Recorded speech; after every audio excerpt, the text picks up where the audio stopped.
Welcome to the Burnout Recovery Podcast, a guiding resource dedicated to healthcare professionals on their journey to overcoming burnout. Spearheaded by Dr. Joe Braid, a certified professional coach and rehabilitation physician. This podcast offers practical strategies through expert interviews and personal resilience stories, providing invaluable tools for navigating professional challenges while prioritizing well-being. Regardless of your role in healthcare, this podcast acknowledges the toll of your work on your overall health and is committed to supporting your recovery from burnout and fostering a fulfilling, sustainable career. So, if you're ready to begin a transformative journey, join us for each new episode. Together, we'll navigate challenges, celebrate successes, and build a supportive community of healthcare professionals. Hello and welcome back to another episode of the Burnout Recovery Podcast. As we start December, I am so delighted to welcome Kerry Porter to the podcast today. Welcome, Kerry. Thank you, Joe. It's a pleasure to be here today. Kerry has worked with me as a client for well over a year. I think we're closing out nearly on 18 months now. And I haven't had one of my clients on the podcast this year. And I just thought it might be really interesting for you, the audience, to see the journey. What was the invitation that Kerry heard to join me as a coach and have a one-on-one coaching program with me, and the transitions that she's gone through in the time that we've worked together. She's a really inspiring individual, and I have thoroughly loved working with her. And I think you're going to get a lot of richness and gems from hearing how Kerry has gone on this journey as a woman who already has a really expansive mindset. So, Kerry, welcome to the podcast, and give my audience a little bit of a background of your life and who you are. Thank you, Joe. I'm Kerry. I lived in Orange for most of my life. I have two amazing children and a pretty awesome husband who supports everything I do in life. We have raised our children together here in Orange. I had my daughter as a young mum and my son as a young mum, and we've grown up together as a pretty great collaborative family. So I've been very lucky in my life in that space, and I think that's helped a lot of the journey that I've been on. So I'm always one for a challenge. If you ask any of my friends or family, I'm always doing something. I've always signed up for something, studying something, and I'm always working towards some kind of goal. And I've been like that most of my whole adult life. And in early February last year, I was supported to have the opportunity to become a nurse practitioner. And being a registered nurse for quite a while prior to that, it was a challenge that I was a little bit hesitant around to begin with, to be honest, as I just didn't think that I had the capabilities to do it. But I also didn't know if it was the career path that I wanted to go down. However, like I said, I'm always one for a challenge, and I commenced the degree, knowing where the benefits would come from it, but also being mindful that I really wanted to take care of myself within that time, so not burning out in the process. And I was at the gym one morning listening to Joe's podcast, so your podcast, Joe, as I'm an avid listener, and you had mentioned in the podcast about offering a coaching service. And it kind of tweaked to me that I was thankful that you were local here in Orange, and I know who you are and I know your visions, and I follow you on Instagram. So I was like, oh, I think this is something that I could really benefit from moving into this next chapter of my life. So I sent out a text by Instagram, and now here we are, nearly 18 months later, and it's been one of the best professional and personal developments that I've utilised. Yeah. That's amazing, Kerry. So I'm hearing that you really reached out for a burnout prevention approach.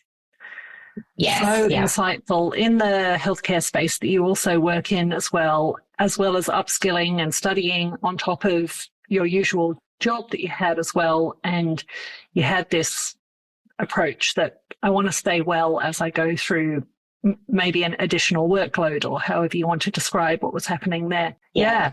Very, very taking awareness around what do I need to do to get through this next transition in my career, and what can I take, one, for myself, but also that hopefully I can utilize as I transition into my next chapter of my new career, but also in the personal aspect of it as a mum and a wife and friend, and me as myself. Yeah. Yeah. And it's been an amazing journey. And I guess you have got a handful of tools in your toolkit from the coaching that we've done together. How can you share with the listeners sort of how the journey went? Was it a linear graph with a straight line of success, or were there any like bumps in the road that you remember we had in coaching together?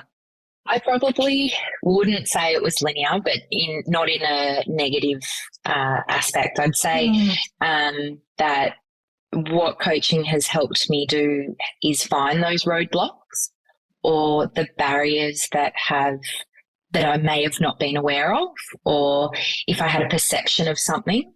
The coaching space with you, Joe, has really helped to break things down, to be able to navigate processes and relationships and skills and all different aspects. It's definitely not just directed at work, which has been exceptionally helpful in a lot of areas of my life.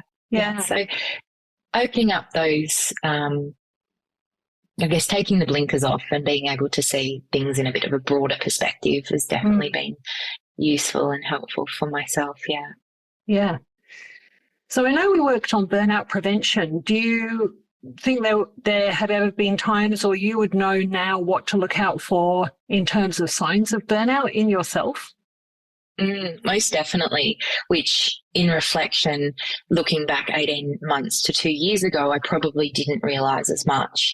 I certainly had some ebbs and flows in the last 12 months with navigating the healthcare system as itself, and working in health has certainly has its ups and downs. But I've been able to recognise now when I'm not feeling myself. So if I'm extra tired, or if I feel like I'm saying yes too much, I feel that the skills that I've learned in the coaching space have been able to put some processes in that I can say yes to the things that light me up, and possibly saying no to the things that don't bring me joy. And I think that's something that I can really take away from the last 18 months of self-reflection and parts that I can continue using into the future. Yeah, that's great. And that's what I like my clients to leave with, to definitely have that confidence in lots of different coaching tools they can use outside of the coaching session. Yeah. Okay, so we've heard a bit about how you were managing anyway before you reached out for some coaching, and that you're now more upskilled in what burnout might look like for you. And even I remember a moment where you were like, there are family pressures, or there are family issues, and there are challenges, and there are workplace challenges as well. And I'm noticing I'm a little bit afraid and a little bit thin on resources, or need to really step up how I'm looking after myself and saying no to certain things. So yeah, we're not bulletproof as individuals, even if we try to onboard all these different tools that we have. It can still happen to us, because I think there's that sort of inner trait of maybe a people-pleasing aspect to ourselves and a perfectionist aspect to ourselves. And so that can keep us, or can make us, somewhat more vulnerable to an episode or a brush with burnout. Absolutely. And I think implementing some self-care strategies around knowing when the fraying is starting to happen, and being able to take the tools from the toolbox and yes, we aren't superhuman or bulletproof. So being able to be vulnerable as well, and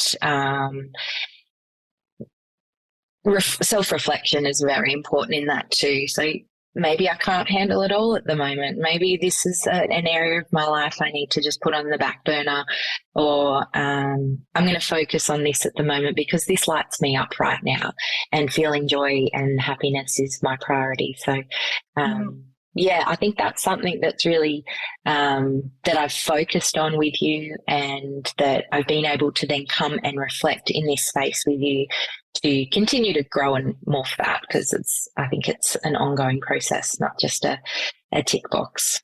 Yeah, absolutely. Yeah. So you've had huge success in achieving one of your many goals that you have been focused on in the time that we've worked together. Could you describe to someone that's curious about what it might feel like after having a lot of coaching sessions, but even after a number of coaching sessions, how do you either connect with yourself, or what's more awareness that you have about yourself than you maybe had before having coaching? So I think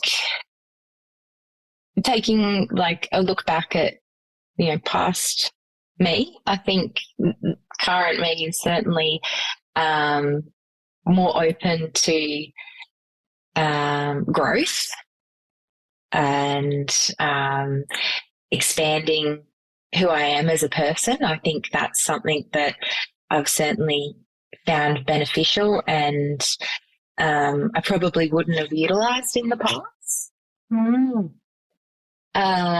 Yeah, I think that would be a part of transformation within this space. Yeah. Yeah. So more open to sort of ongoing growth.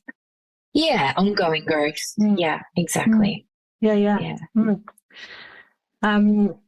Yeah, that's great. So are there any other sort of moments or aha moments that you noticed in the coaching program that was like, sometimes clients say they have an epiphany and they're like, oh yeah, I've got this mindset stuff so much more sorted than it ever was before. That's another coaching client's story. But how about for you? Do you think there were any moments when you're like, oh, this really clicks now, or something's really making sense? Yeah, I think the piece around imposter syndrome has been something that has been that aha. So I've struggled with imposter syndrome for a really long time. And it still pops up, it rears its head every now and again. But I think being able to look at that from a different lens of like, why am I feeling imposter syndrome, has been something that has helped. And really looking at the approach of growth and transitioning into, say, I'll use this as specific for work, but transitioning into a different role and, celebrating rather than downplaying has been something that I've really worked through. And I think imposter syndrome has its healthy parts. I think there's part of imposter syndrome that keeps us safe, that keeps us good practitioners. We don't want to go up to the mountain of stupid. I have heard that from a colleague talking about, not making decisions in health that can impact others. So I think keeping a space of imposter is good, but I also think when it impacts us as in a negative frame, it isn't always useful. Yeah. Yeah. So I think working on that imposter syndrome and knowing my worth and little place in the world is really important. Yeah. Fantastic. Yeah, really good. Yeah, I mean, there's been a lot of different things we've gone through, and that's the beauty of time together, I guess, Kerry, isn't it? That we have got time to regroup and go over things again, or work on new areas for sure. Yeah. I think having that support space also while studying has been exceptionally beneficial. Even just the soundboard aspect of it, to be able to break things down and work through different things, whether it's personal, whether it's professional, whether it's related to study, or future aspects and goals. I really feel that's this benefit of this space. And it's a no judgment space, and it's so, I always come away with something that has changed me in a way. So at the beginning of our call, sometimes I might be like, well, what am I going to talk about today? What am I going to show up with? And then by the end of it, I'm like, oh my goodness, we achieved so much in 45 minutes. Yeah. It's fantastic. Yeah. Absolutely. Yeah. And you've been very committed to showing up and attending. And I know these have been on your study days when you have been working towards the end of your course and so forth. And it sounds like it really has been a high priority for you in those select hours that you had on that one day off per week. Yeah. It just, it became my organised routine in a way. Set me up for the day, moved on to whatever I was down for next, and it really helped shift some barriers and some blocks in some areas, especially around study. Yeah. So what would you say to somebody who's sort of on the fence, maybe thinking about coaching, not really sure if it's an investment that's worthwhile for them? What are some words, or what's some either examples, words, support you might say to somebody who's not sure about this kind of space? I think that, accessing support is important in many factors in life, not only professional, but also personal, I think I said before. But what I would say to somebody that was potentially on the fence is giving it a try, and just to see if it is for you. I know colleagues and friends that have coaches. Two of my best friends have their own business and lifestyle coaches. One actually has a business, a lifestyle, and another form of coaching. And the praise she gives for how it impacts her, not only career, but how she parents, how she is a wife, how she shows up, is so impactful. And so she was really helpful in my decision around taking the step and following through with coaching. And we've spoken about this before, Joe. I don't feel like that coaching is a structured box that you go and you do it and then it's over. I feel like it's a journey, because I can always come back and learn something new or navigate something differently, maybe change your perception in this space and continue to working through different aspects of my life. And this certainly hasn't just been about becoming a nurse practitioner. This has been, me as myself and my own growth. Yeah. Yeah. So very much. If I could say anything, I'd say give it a go. There's so many different golden gems that can be brought out of coaching in all different aspects. Yeah, for sure. Yeah, no, that's really good. I mean, it can help when you've got somebody else who's already done it before and you can see the growth in your friend or the changes that they've made as well. I'd love to remind you listeners that I do have a 1 hour power hour, which is definitely a space to test it without a long-term commitment. So you will get an amazing load of coaching in 1 hour of the power hour with me, and you can find that on my website. Otherwise, I do 6-month programs with people, and there sure is a transition after 6 months or during and after. Yeah.